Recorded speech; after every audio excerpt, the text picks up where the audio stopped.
misty mountains cold, to dungeons deep and caverns old, we must away.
Et voilà, on se retrouve donc après ce long timelapse, et on est passé à l'épisode 40, entre-temps vous avez pu vous en rendre compte.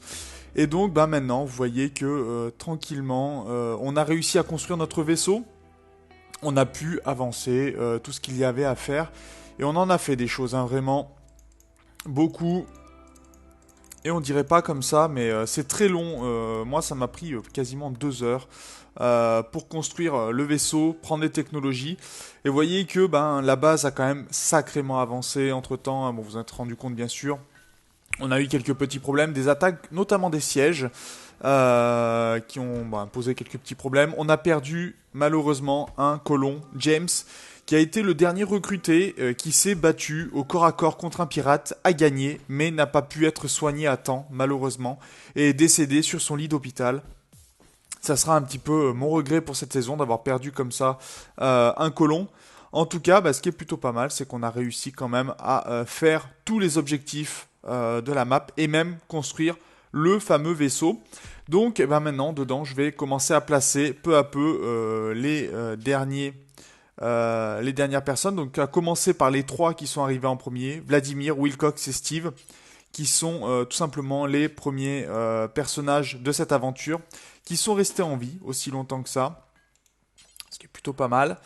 Il y a des voyageurs, ok, très bien. Steve, lève-toi Steve, toi aussi tu as le droit de rejoindre le vaisseau.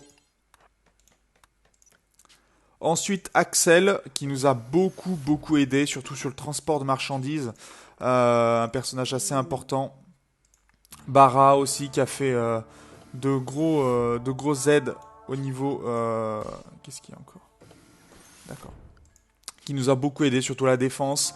Hawk, qui s'est occupé des prisonniers et qui est la plus âgée de la colonie actuellement, il me semble. Hein. Candice, qui a passé son temps à construire de magnifiques sculptures. Et enfin, Mi, la petite ninja, qui aura beaucoup aidé aussi à la colonie, aidé dans les champs notamment. Voilà, tous ces gens peuvent rejoindre tranquillement leur capsule d'hypersommeil et on va pouvoir lancer le vaisseau. Donc ça va être une petite pause et on va vérifier un petit peu tout ce qui s'est construit sur la colonie.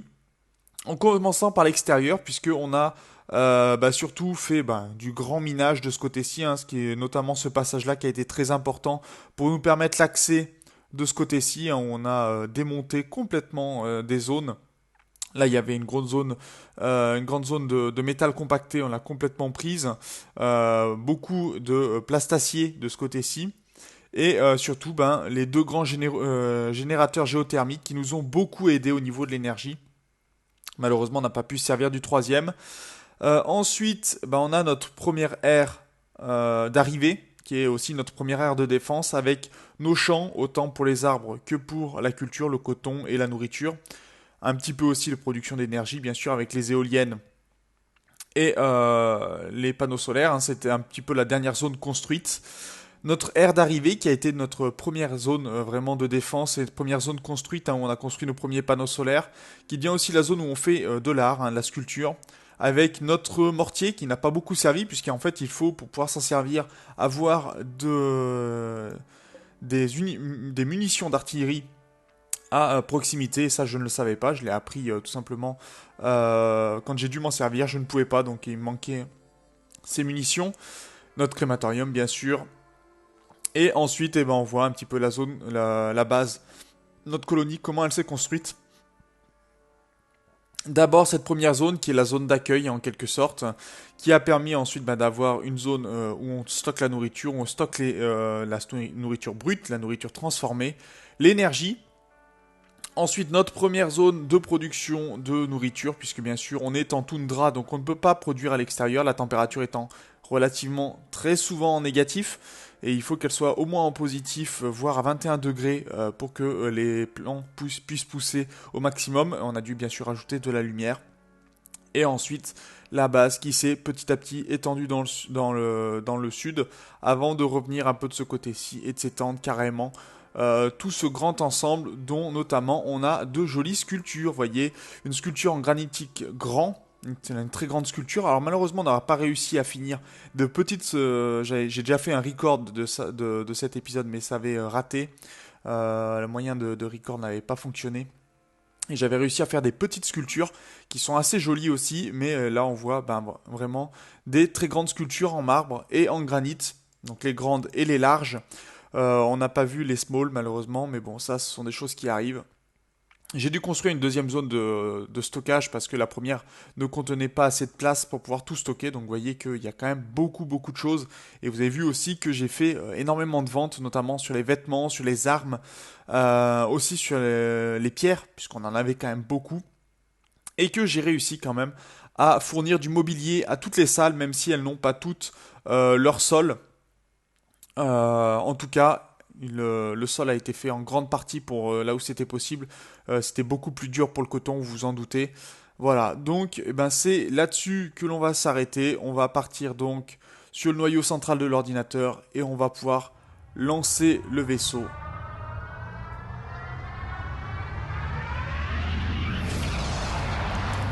Et on a lancé donc le vaisseau. Les colons suivants se sont échappés. Mi, Candice, Hawk, Barra, Axel, Wilcox, Vladimir et Steve. Et les restants sur place qui pourront partir dans un deuxième voyage. Anna, Minyoka, Esther, Gerbert, Yann, Chef, Webbles, Cervexa, Nick, Trebo et Galga. On a une petite pensée également pour James qui malheureusement est décédé en défendant la base. Il est en train de miner, il s'est fait attaquer par des pirates et je n'ai pas pu le sauver à temps. Voilà, donc maintenant, votre IA va désormais guider le vaisseau en lieu sûr. Elle pourrait vous déposer sur une planète plus hospitalière de ce système, ou bien pourrait-elle entamer un voyage séculaire vers une autre étoile. Elle pourrait aussi décider de cacher le vaisseau sous la glace d'un astéroïde durant quelques millénaires, attendant une époque plus clémente. Vous le saurez lorsque vous vous réveillerez. Et on a maintenant les développeurs, un peu en dessous, on aura également les bêta-testeurs et en tout cas, à la fin, on aura les traducteurs. Donc sur ce, moi, je vous remercie d'avoir regardé cet épisode, cette série. Très prochainement, on commencera peut-être pas une nouvelle série, mais en tout cas, la chaîne va se modifier un petit peu sur le planning. Je vous ferai certainement une vidéo dimanche pour expliquer tout ça. Parce que ça va être vraiment, il va y avoir de grands changements. Peut-être pas pour la semaine qui vient, mais la semaine d'après en tout cas. Puisqu'il va falloir très sincèrement que je modifie un petit peu l'activité de la chaîne. Puisque je me suis rendu compte qu'il y avait certaines choses qui ne me plaisaient pas trop. Et que je veux modifier bien sûr. Donc sur ce, merci encore une fois d'avoir regardé cet épisode. N'hésitez pas bien sûr à partager les épisodes de la série, à partager la série elle-même, la playlist, si vous voulez, si vous pensez que ça peut intéresser quelqu'un. Et on se retrouvera bien sûr sur d'autres séries, sur les séries en cours, que ce soit sur Europa Universalis 4, que ce soit sur Crusader Kings 2, sur les séries spéciales aussi, puisque ça dure encore pendant l'été. Et donc on se retrouve très bientôt. D'ici là, portez-vous bien. Salut!